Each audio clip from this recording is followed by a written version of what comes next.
በዚህች ዕለት ቅዳሴ የሚከወነው በተመጠነ ድምጽ ሲሆን እንደ ደውል ወይም ቃጭል የምንጠቀመው ጸናጽልን ነው። ልኡካኑ የድምጽ ማጉያ ሳይጠቀሙ በለሆሳስ ወይም በቀስታ ይቀድሳሉ። ምክንያቱም ይሁዳ በሚስጥር ጌታችንን ማስያዙን ለመጠቆም ሲሆን፣ በሌላ በኩል ደግሞ የዘመነ ብሉይ ጸሎት ዋጋው ምድራዊ እንደነበር ለማስታወስ ነው። በመቀጠልም ክብር ይእቲ፣ ዕጣን ሞገር፣ ዝማሬ የተባሉ የድጓ ክፍሎች ተዘምረው አገልግሎቱ ይጠናቀቃል። ሕዝቡም ያለ ኑዛዜና ቡራኬ ወደ ቤቱ ይሰናበታል። ከሰሞነ ሕማማት መካከል አራተኛዋ ቀን ጸሎተ ሐሙስ። በጸሎተ ሐሙስ ቅዳሴ በለሆሳስ ይቀደሳል። ሕጽበተ እግር እንዲሁም ደግሞ የጉልባን ስነ ስርዓቶች ይከወናሉ። ለመሆኑ እኒህ ሁሉ ነገሮች የሚከወኑት ለምን ይሆን የሚለውን በዛሬው መርሃ ግብራችን ልንዳስስ ወደናል። እንዲሁም ደግሞ ጸሎተ ሐሙስ በብሉይ ኪዳን ምን ይመስላል የሚለውንም የምናስደምጣችሁ ይሆናል። ሰላም ጤና ይስጥልን ውድ የቻናላችን ቤተሰቦች እንደምን ቆያችሁን? ዘወትር አዳዲስ መርሃ ግብሮችን ይዘን የምንቀርብበት ሰዓት ላይ ተገኝተናል። እስከ መርሃ ግብራችን ፍጻሜ አብራችሁን ልትቆዩ ከወደዳችሁ ስለ ጸሎተ ሐሙስ ጥቂት እንላችኋለን። ለቻናላችን አዲስ ከሆናችሁ ቻናላችንን ሰብስክራይብ እንዲሁም ላይክ እና ሼር እያደረጋችሁ የምንለቃቸውን መርሃ ግብራት ለመላው ዓለም ማጋራት አትርሱ። ቀጥታ ወደ ዛሬ መርሃ ግብራችን አለፍን። ጸሎተ ሐሙስ በብሉይ ኪዳን ለፋሲካ ዝግጅት ተደርጎበታል። ፋሲካ ማለት ማለፍ ማለት ነው።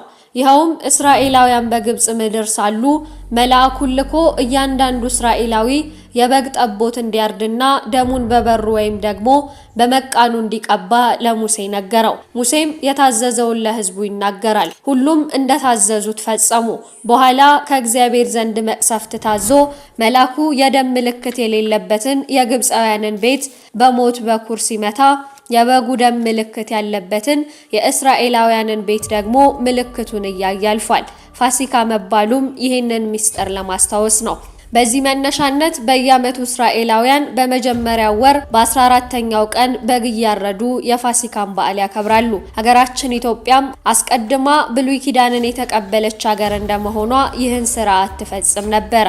በአዲስ ኪዳንም የጌታችን ኢየሱስ ክርስቶስ ትንሣኤ ፋሲካ ተብሎ የተጠራበት ምክንያት ጌታችን በዚህ በፋሲካ በዓል ራሱን የተወደደ መስዋዕት አድርጎ ደሙን ስላፈሰሰልን ነው። በደሙ መፍሰስም ሞት በኩር የተባለበት ሞት ነፍስ ርቆልናልና በዚህ ይታሰባል። ስለዚህም ክርስቶስን ፋሲካችን እንለዋለን። ጸሎተ ሐሙስ የተለያዩ ስያሜዎችን ይዟል።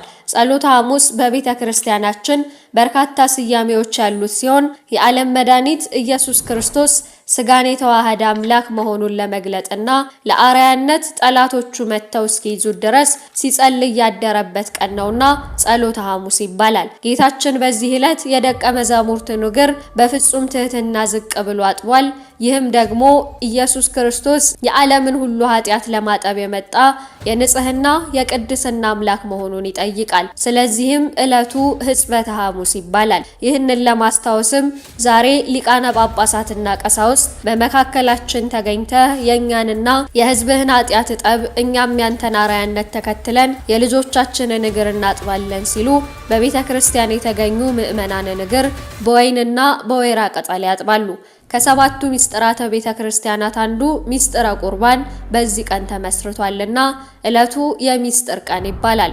ይኸውም ጌታችን ህብስቱንና ጽዋውን አንስቶ ይህ ስለናንተ በመስቀል ላይ የሚቆረሰው ስጋዬ ነው እንካችሁ ብሎ ይህ ስለናንተ ነገ በመስቀል ላይ የሚፈሰው ደሜ ነው ከእርሱም ጠጡ በማለት እርሱ ከኛ እኛም ከእርሱ ጋር አንድ የምንሆንበትን ሚስጥር ከጠላት ዲያብሎስ ሰውሮ ለደቀ መዛሙርቱ የገለጠበት ቀን በመሆኑ የተሰጠ ስያሜ ነው። በዚህ ዕለት ክርስቲያን የሆነ ሁሉ በንስሐ ታጥቦ ቅዱስ ስጋውንና ክቡር ደሙን ለመቀበል ይዘጋጃል። መድኃኒታችን ክርስቶስ መስዋዕተ ኦሪት ማለትም በእንስሳት ደም የሚቀርበውን መስዋዕት ማብቃቱን ገልጦ ለድህነት ዓለም ራሱን የተወደደ መስዋዕት አድርጎ ያቀረበበት ዕለት በመሆኑ ይህ ዕለት የሐዲስ ኪዳን ሐሙስ ይባላል። ኪዳን ማለት በሁለት ወገን መካከል የሚደረግ ውል ወይም ስምምነት መሐላ ማለት ነው። በዚህ መሰረት ጌታችን ለአዳምና ለልጆቹ ሁሉ ዘላለማዊ ቃል ኪዳን በራሱ ደም የፈጸመበት ዕለት ስለሆነ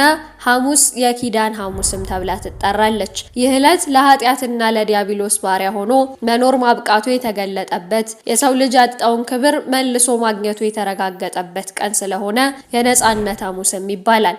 ጌታችን ስለ ሰው ልጅ ነጻነት ሲናገር ከእንግዲህ ወዲህ ባሮች አልላችሁም፣ ባሪያ ጌታው የሚያደርገውን አያውቅምና ወዳጆች ግን ብያችኋለሁ በማለት ከባርነት የወጣንበትን ልጆች የተባልንበትን ቀን የምናስብበት በመሆኑ ሊቃውንቱ የነጻነት ሐሙስ ብለው ይጠሩታል። እያንዳንዱ ክርስቲያንም ከኃጢአት ባርነት ርቆ ከእግዚአብሔር ጋር የሚወዳጀውን መልካም ስራ በመስራት ሕይወቱን መምራት ይኖርበታል። ባሮች ሳይሆኑ ወዳጆች ተብለን በክርስቶስ ተጠርተናልናም ይባላል።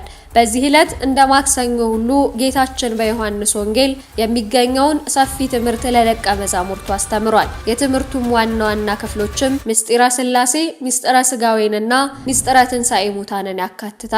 ጌታችን እነዚህን ትምህርቶች በስፋትና በጥልቀት መማር እንደሚገባ ሲያስረዳ ለደቀ መዛሙርቱ ምስጢሩን በተአምራት ሊገልጥላቸው ሲቻለው በሰፊ ማብራሪያ እንዲረዱት አድርጓል። ደቀ መዛሙርቱም ያልገባቸውን እየጠየቁ ተረድተዋል። ምእመናንም በቤተ ክርስቲያን ተገኝተን መማርና ያልገባንን ጠይቀን መረዳት እንደሚገባን ከዚህ ልብ ልንለው የሚገባ ነገር ነው። መድኃኒታችን ክርስቶስ ራሱን ለአይሁድ አሳልፎ የሰጠውም በዚህ ዕለት ከምሽቱ በ3 ሰዓት ነበረ።